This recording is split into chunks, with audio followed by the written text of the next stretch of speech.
Okay, I'm going to walk through how I think is the easiest way to get student emails out of SchoolTool in order to make Google Groups. So what I do is once I'm logged in, I actually assumed the identity of a teacher just so that you can see some of the screen populate. You're going to click the Actions tab. And then this is where you can actually send a mass email to either students, parents, contacts, etc. So you're going to leave these radio buttons selected for class email, and I'm just going to uncheck class and choose the class that I want to create a list for. So let's say that I'm going to do this for second period. So I'm going to check that box and hit search. What will happen is at the bottom of the screen, I'll see all of the students populate who are in the second period class. Go ahead and click continue. And now I'm not going to actually send an email, which I could at the top of the screen, but I'm just going to click on the box next to student so it populates the student emails.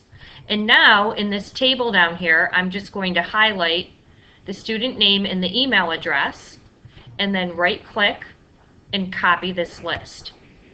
Now what I do next is I go into Google. And I think it's easiest if you first start by just creating a Google document for each one of these classes. So I'm going to create one that's called, I'm just going to create a new blank document, and I'm going to call it second period for myself. And I'm going to come in here and I'm going to right click and hit paste.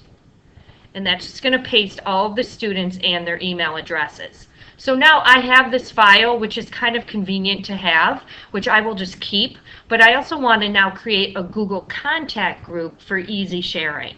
So what I can do now that I have this in Google Docs, I can just select the email list. So I'm just going to highlight the one column of email addresses, and I'm going to right click on this and copy this. Every once in a while you'll see a student email not come in. That's generally for new students, and if that's the case, I usually just type in the email address before copying this list. Now I'm going to go back to my Google Drive or to the Google website just so I can get to this Google menu of apps, and I'm going to go down to contacts. Whoops, went a little too far there. Let's scroll back up to contacts.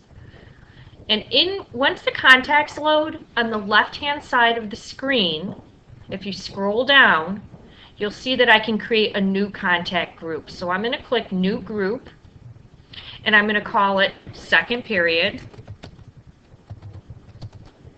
I'll just call this ES for Earth Science, and say OK. And now I just look for that list, for that group in my list of contacts. So it was called Second Period ES, so I'm going to click on that.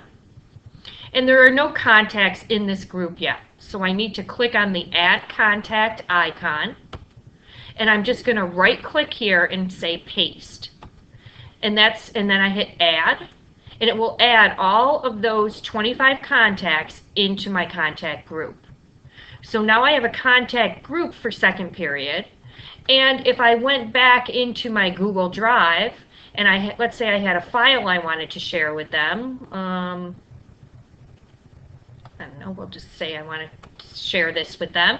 I'm going to highlight the file, go to the Share tab, and then I'm just going to start typing in the contact. And you just click on the group, and it will populate. Oops, I deleted it instead of... But once you've done that, you're going to add your group, and then it'll populate, and you can decide whether you want them to be able to edit, comment, or view. And then I'm just going to hit send, and it will actually send with everyone in the group. And that's it. If you have any questions or comments, just feel free to contact me at any time.